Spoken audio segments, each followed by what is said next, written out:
released this week, we did have Metroid Red, which was released on the Switch. Got an 89 on Metacritic. Developed by Mercury Steam and Nintendo, obviously. Published by Nintendo.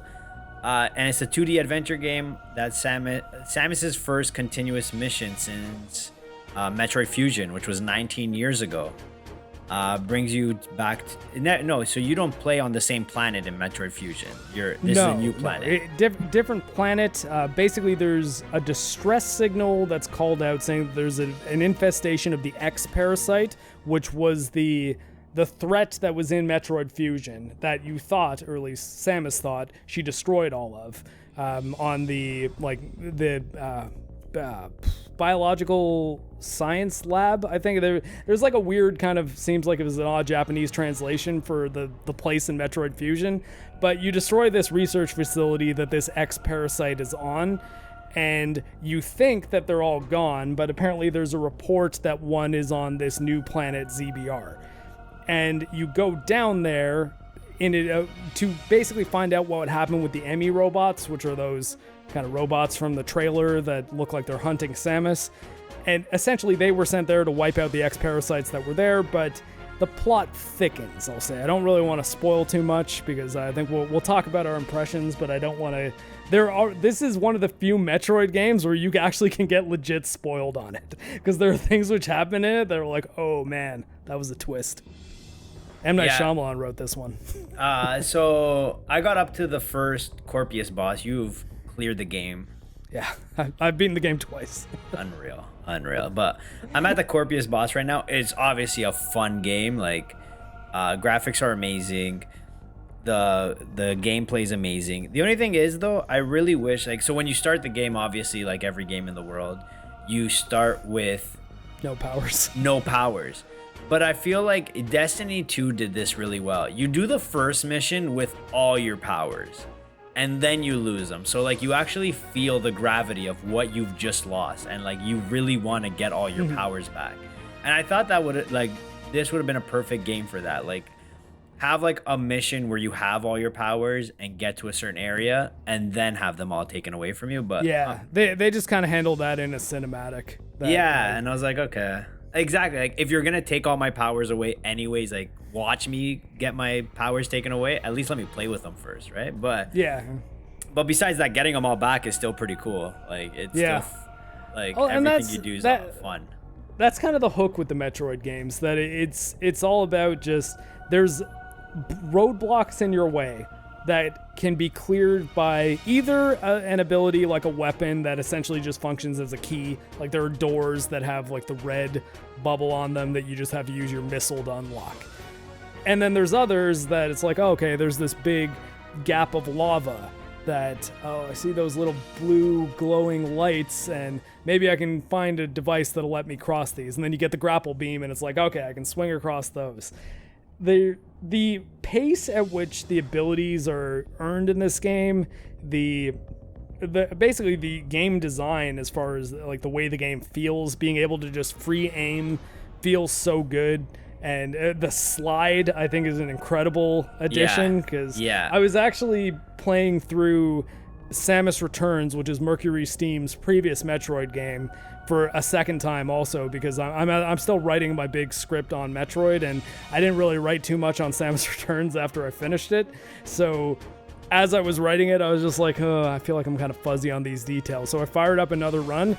Every single time I am at a place where I need to run and then go underneath a low wall, I always just hit the left trigger because I'm trying to slide. And I'm like, oh crap, you can't slide in this game.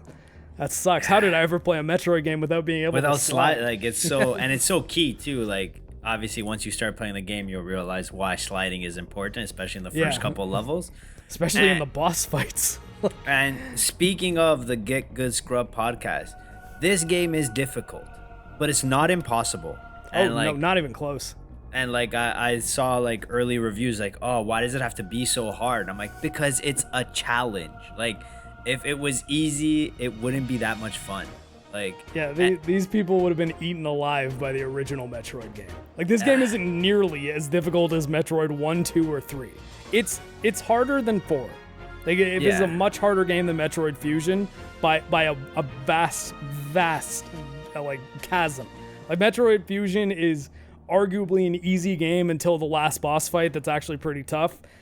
And Metroid Dread is very, very challenging at all points. However, as much as, like, I mean, it's always a meme to say, like, this is the Dark Souls of Metroid games. It's not the Dark Souls of Metroid games, but the bosses are designed in a way that is similar to the way the FromSoft bosses are designed. In that, all the bosses in the game, though, have very predictable patterns that when you learn what those patterns are, you can start to see, okay, here's how I avoid this attack. Okay, that attack just killed me, and it kills me every time I try. I must be doing something wrong. What if instead of trying to jump out of the way of that attack, I try to slide underneath it? Or if I can't seem to dodge these projectiles in any way, like they seem like they're too big for me to jump around or slide around, try shooting them. Because you know what happens when you shoot some of the projectiles that bosses fire? They give you missiles and health. Do you have any idea how much of a game changer it is when you realize that the thing that was killing you can heal you if you just fire a missile at it instead of trying to jump out of the way? Like, every single one of the boss fights is engineered in that way. The hardest boss fights in the game are the last two. And the final boss, I should probably not show any footage of this, so I won't. Or look away. Everyone, go to audio podcast in case I show. The second phase of the final boss fight gives you no means to heal. And then the third phase, you can start healing again. So it's really like the last boss, you got to kind of ace that first phase, really gut it out for the second phase, and just do enough damage to him fast enough that you don't die. And then by the time the third phase starts, he does a couple of the attacks that you can counter and get some health and missiles back. And I didn't find any boss fight in that game to be overly challenging, but they all kept me on my toes, and they all made me really read the patterns and think. And I mean, honestly, like, as much as people often, even based on our previous segment, there are probably people in this audience right now who are like, this guy just hates Nintendo. Everything Nintendo does, he thinks is bad. Metroid Dread is the best game I've played this year. It might be the best game I've played in the last 5 years, though Sekiro was in the last 5 years, and Doom Eternal. So that's a bit of a different conversation, but it's one of the best games I've played in the last little bit. It's really, really good, and I'll say it, I know this might really be a hot take, I think it's the best 2D Metroid game. Like, 2D perspective-wise. I mean, it's obviously made with polygons, not 2D sprites, and I'll explain why. You're not moving forward and backward. Like, you're just moving side to side. Exactly. Yeah, except for, like, it does the little angle shift when you get the power cannon, the Omega cannon. Yeah. But which, again, that you'll find that out if you play the game. But it's not. You're always moving on a 2D plane. So that's kind of what I mean by it. And it's one of the numbered Metroid games too. So there's Metroid, Metroid 2: The Return of Samus, or Samus Returns, the 3DS remake, Super Metroid, which is Metroid 3, Metroid Fusion, which is Metroid 4, and Metroid Dread. So of those 5 games, Dread is the best one. And I can say that for sure because I played all of them in the last 2 months. A couple of them I played twice. So where does Dread. Metroid Prime fit in? Prime is between Metroid 1 and 2, and it's a whole side story called the Phazon arc. Got it. So it's kind of has its own thing. I haven't finished Prime yet. I haven't finished the Prime series yet. I'm still playing Metroid Prime 3. Metroid Prime 1, though, is, again, that one, like I said, rocketed up there to my favorite games of all time when I got to play with the keyboard and mouse, and I haven't changed my opinion on that. But I'll tell you this, though, Dread has made me now, for the second time in a couple months, debate whether or not 2D Metroid's better than 3D Metroid. Because I'm just like, oh, man. Prime with a good control scheme kind of jumped ahead of all the other 2D Metroids for me, but then I played Dread and I'm like, oh man, this is good. And I'll break down why, because I think it's important, because I guarantee you there's people out there that are like, oh, this guy's obviously never played Super Metroid. Yes, I have, and it was very recently. So, Metroid 1, probably the most revolutionary game in a lot of ways, because it was very, very non-linear. You can tackle the areas and bosses, grab items in a lot of different ways, and it's very flexible. But at the same time, there's no mini-map. There's not really a very good save system, so it's not very pleasant to play the original Metroid these days. It's a hard one to recommend. Metroid 2, significantly better than the original Metroid in a lot of ways. In fact, Metroid 2, I think, has more in common with Metroid, Super Metroid, than it does with the first one. But it's black and white, and it's on a Game Boy, so it can be a little rough to look at. Now, Mercury Steam, the people who made Dread, remade it, but I actually think the better way to experience Metroid 2 is AM2R, which is a fan remake that kind of plays a bit more like Zero Mission. Zero Mission is the remake of 1. That was official. Super Metroid really kind of solidifies what the Metroid kind of formula is, in that it added the mini-map, it added a map screen in general, it was a lot more sophisticated to navigate, it linked together in a lot of really cool ways, but there were still a lot of very obtuse areas where it's like the only way I'm going to find out how to progress is by having a game guide or just randomly bombing walls until something happens to open up. Whereas I think that in Metroid Dread, there's some of that to the point that it's not really holding your hand, but there's not a lot of it. There's enough that I did not need to use a guide for my first run through Dread. I felt like I needed to really think and explore, though.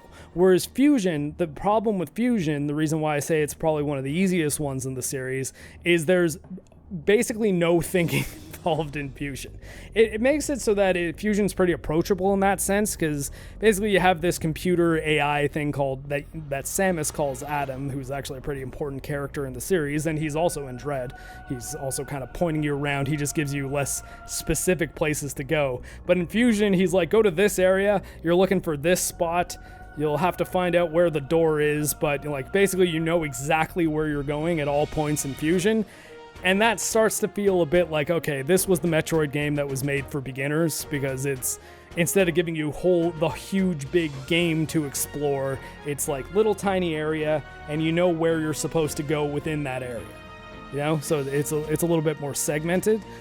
But Dread kind of is the best mix of Super Metroid's mystery and exploration with all the cool gameplay things that Mercury Steam added in Samus Returns, the remake of Metroid 2, but with a much better frame rate and much tighter mechanics. So, and I think that the boss fights are by far the best in the series, and I mean, I named our podcast Git Gud Scrub. I enjoy challenging boss fights. So for me, I don't think there's one better than Dread. Now, I've as I was kind of saying, I played Metroid Dread twice. I played it once on Nintendo Switch, and actually I could... So because I gave X-Ray Girl my normal Nintendo Switch, I played it on this Switch OLED, which is a lovely little device. The screen actually is quite nice for it.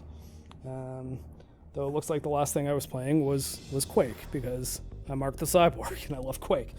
But anyways, I did play it in full on Nintendo Switch once, but I played the game twice. So where I'm going with this is the other time I played it, it was on the Ryujinx emulator in 4K with an Xbox Elite controller, and oh boy, that was good. Now, there's an ethical consideration that I should bring up.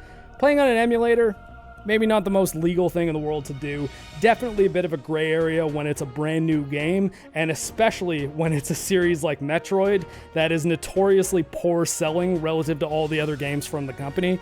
So I will say this unequivocally. You have my you'll see my full review once I get my Metroid video done. I think you should buy Metroid Dread if you have any interest at all in Metroid games. I think you should buy a copy on Nintendo Switch, even if you don't own a Nintendo Switch and are planning to just buy the game, dump the ROM to an emulator with, I guess, a friend's hacked Nintendo Switch and play it that way. Because, man, the game's incredible and it deserves the sale. However, to square up my own karma, I not only bought a digital copy of the game that I was playing on the Switch right there, I got both of the Amiibos. Now, what these do, as Fonz was going to ask me. What do Amiibos do? Because it's like, so it's Amiibos, actually in the game, too. Amiibos have a little NFC chip right here, like the same thing you have in your credit card. And once you activate the Amiibo option in game, so if you press the select button, or whatever select is called on Switch, the button that's on the left-hand side of your controller, you can select the Amiibo option, and if you scan Samus, it gives you an extra energy tank. So it basically gives you like a whole extra health bar. And if you scan the Emmy, it gives you 10 extra missiles. And then I think after, so it's not a big gameplay perk, but it's something. It helps. Makes the game slightly easier. So, not that I necessarily recommend buying Amiibos. I do recommend supporting Metroid Dread though. And sounds like pay to win though.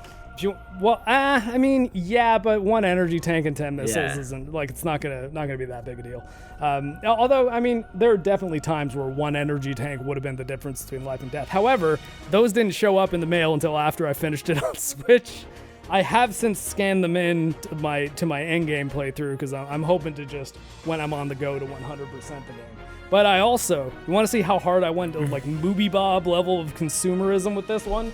I also got the collector's edition. I did not play the cart that is in this box. I've not even opened this yet. Jesus. But this is like when some people are like, oh yeah, you PC gamers, you just don't want to pay for games. That's why you use emulators. Nay. No. Nay, I say. Not on this one, at least. No one could ever accuse you of that. But, like I said, like it's clearly a great game. Like Nintendo does have great products. It's just their service we have problems with. Yeah. I honestly think, like, make me CEO of Nintendo for, like, 6 months. Give me 6 months, I will quadruple their profits and make everybody happier.